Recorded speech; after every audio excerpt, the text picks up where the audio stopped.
Assalamualaikum warahmatullahi wabarakatuh. Perkenalkan, saya atas nama Nur Anita Angriani, perwakilan dari kelompok 7. Pada kesempatan ini, kami dari kelompok 7 akan mempresentasikan sebuah materi yang berjudul Eciura. Sebelum kami mempresentasikan materinya, saya akan memperkenalkan anggota kelompok 7. Yang pertama yaitu Nur Anita Angriani, yang kedua Nurul Yakin, yang ketiga Najeria, yang keempat Nur Latifah Milda, dan yang terakhir Rizky Farma. Baiklah, langsung saja kita masuk ke materi, dan kepada rekan saya dipersilahkan. Baik, perkenalkan, nama saya Nurul Yakin dengan NIM STK 420036. Di sini saya akan menjelaskan apa itu Eciura dan bagaimana ciri-cirinya. Nah, Eciura atau cacing sendok merupakan sekelompok kecil hewan laut. Setelah diperlakukan sebagai film terpisah, mereka sekarang secara universal dianggap mempresentasikan dari cacing annelida terderivasi. Eciura menjadi fosil yang buruk dan diketahui spesimen awal dari Upper Carbolverius atau Pennsylvanian.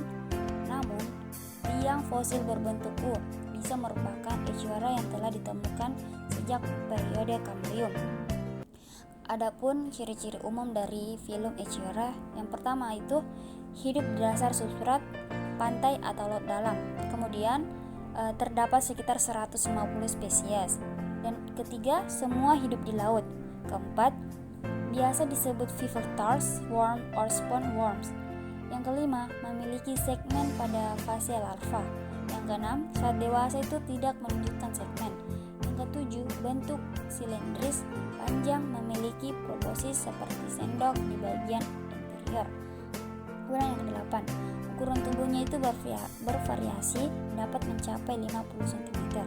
Kemudian yang kesembilan, panjang proboscis bervariasi, umumnya 1,5 meter.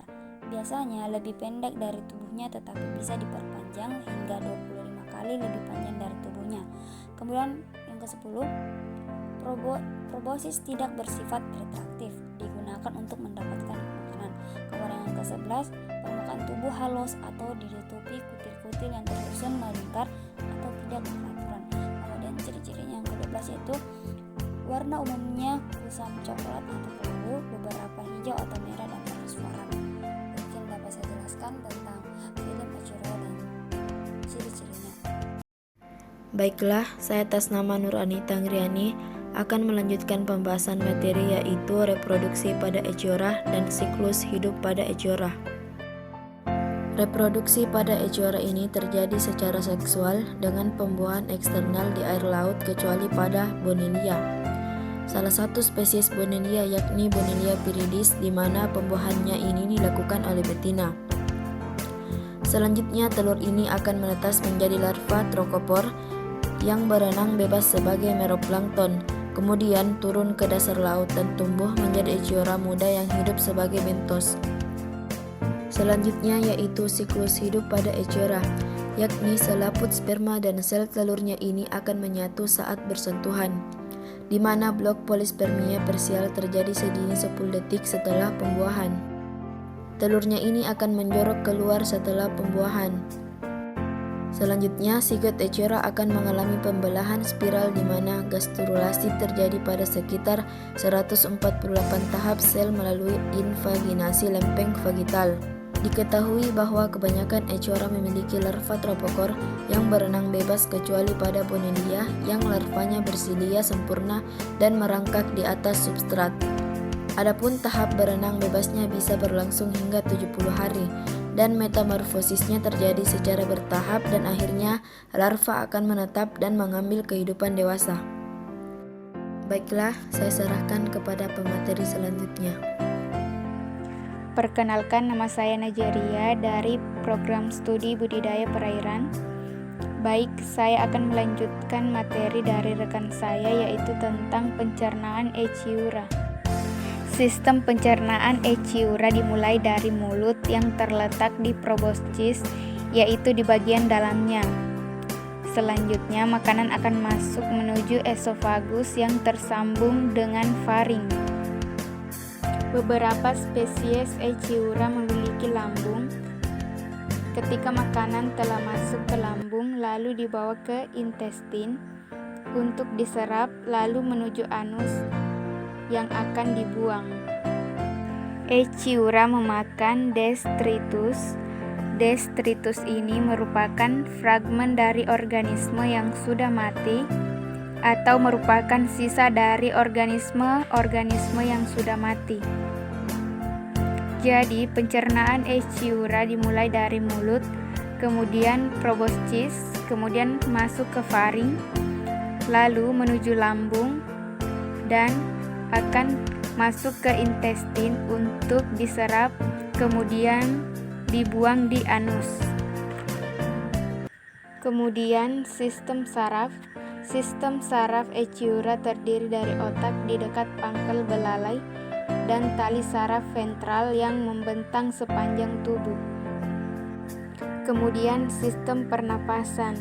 Sistem pernafasan pada Echiura yaitu menyerap oksigen melalui dinding tubuh baik batang dan belalai, kemudian melalui kloaka di uresis.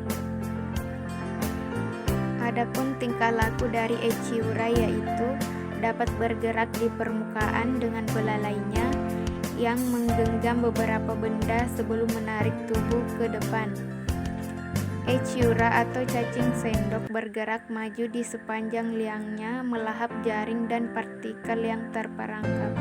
Baik, perkenalkan nama saya Nurati Pemuda. Saya akan membacakan materi selanjutnya dari rekan saya yang tadi. Baik, saya akan membacakan materi selanjutnya, yaitu klasifikasi thalassemum. Klasifikasinya diantaranya yaitu kingdom termasuk Animalia, phylum termasuk Annelida, kelas termasuk Sedentaria, subkelas termasuk Echiura, ordo termasuk Echiurida, famili termasuk Euchiridae, genus termasuk Thalassema, dan spesiesnya termasuk Thalassemum. Selanjutnya yaitu klasifikasi Bonellia viridis, yang dimana terdiri dari kingdom yang itu Animalia, phylum termasuk Annelida, kelas termasuk Echiura, ordo termasuk Bonellidae, famili termasuk Bonellidae, dan genus termasuk Bonellia, dan spesiesnya termasuk Bonellia viridis. Baik, selanjutnya yaitu klasifikasi dari ordo Echiura, yaitu Bonellida, yang dimana Bonellida ini terdiri dari dua spesies, yaitu Bonellidae dan Echidae. Bonellidae ini memiliki spesies Bonella viridis, sedangkan Echidae ini memiliki spesies yang dimana disebut Ikeda taenides. Baiklah, perkenalkan nama saya Rizky Farma, STK 420028. Saya akan melanjutkan materi yang dibacakan oleh teman saya tentang peranan Echiura. Terdapat dua peranan, yaitu peranan terhadap ekologi dan peranan terhadap manusia. Peranan terhadap ekologi yaitu 1. Sebagai pengurai, 2. Sebagai makanan bagi organisme lain, 3. Bersimbiosis komensalisme dengan organisme lain, 4. Sebagai host bagi organisme lain, 5. Sebagai inang parasit, 6. Memainkan peran penting dalam bioturbasi sedimen. Sedangkan peranan terhadap manusia yaitu 1. Menjadi objek penelitian, cacing sendok dimakan di Asia Timur dan Tenggara. Baiklah, sekian dari kelompok kami, lebih dan kurangnya mohon dimaafkan. Assalamualaikum warahmatullahi wabarakatuh.